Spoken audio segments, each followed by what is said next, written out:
আসসালামু আলাইকুম। স্বাগতম জানাচ্ছি আমার নতুন ভিডিওতে। আশা করি সকলেই ভালো আছেন। আজকে আমি কথা বলব জাতীয় বিশ্ববিদ্যালয়ের ভর্তি পরীক্ষা নিয়ে। তো কথা না বাড়িয়ে চলুন শুরু করা যাক আজকের ভিডিও। আমি আছি আপনাদের সাথে মোহাম্মদ সামিউল ইসলাম। তো একটা কথা হচ্ছে যে যেখানে প্রসঙ্গ পরীক্ষা নিয়ে সেখানে অবশ্যই একটা স্টুডেন্টের পড়াশোনা করেই সেই পরীক্ষার হলে বসতে হয়। কেননা পরীক্ষার হলে যদি পড়া ব্যতীত কেউ হলে গিয়ে বসে তাহলে তার একে তো প্রশ্ন কমন পড়বে না, দ্বিতীয়ত সে কিছু লিখে আসতে পারবে না। এজন্য পরীক্ষা মানেই পড়তে হবে। মূল একটা কথা যে পরীক্ষা মানেই পড়তে হবে।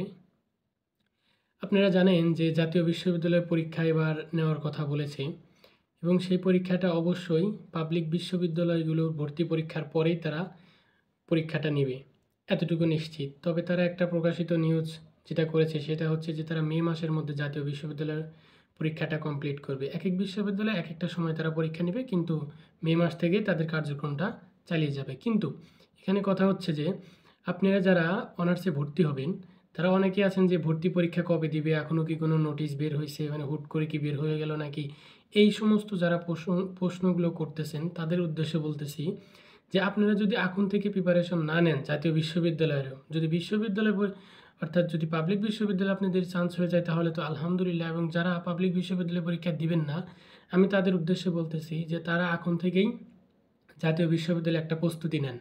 কেননা এই জাতীয় বিশ্ববিদ্যালয়ে যদি আপনারা পড়াশোনা না করেই যদি পরীক্ষা দেন তাহলে আপনাদের এই জাতীয় বিশ্ববিদ্যালয়ে কপালে জুটবে না। অবশ্যই ডিগ্রি করতে হবে এবং ডিগ্রিতে ভর্তি হতে হবে।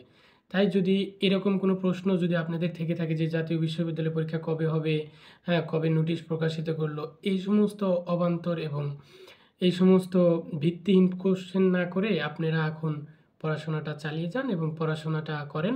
দেখবেন যে আপনাদের জাতীয় বিশ্ববিদ্যালয়ে একটা ভালো একটা সাবজেক্টে আপনারা অনার্স করতে পারবেন। অ্যাকচুয়ালি যারা জাতীয় বিশ্ববিদ্যালয়ে পরীক্ষা দিবেন কথাটা তাদের জন্য। আর যারা বিশ্ববিদ্যালয়ে পরীক্ষা দিবেন তাদের জন্য বলতেছি তারা তো মোটামুটি একটা প্রিপারেশনের মধ্যে আছেন। তারা মোটামুটি একটা প্রিপারেশনের মধ্যে এখনও আপনারা একটা প্রিপারেশন নিচ্ছেন, ঢাকা ভার্সিটি পরীক্ষা এখনও হয় নাই।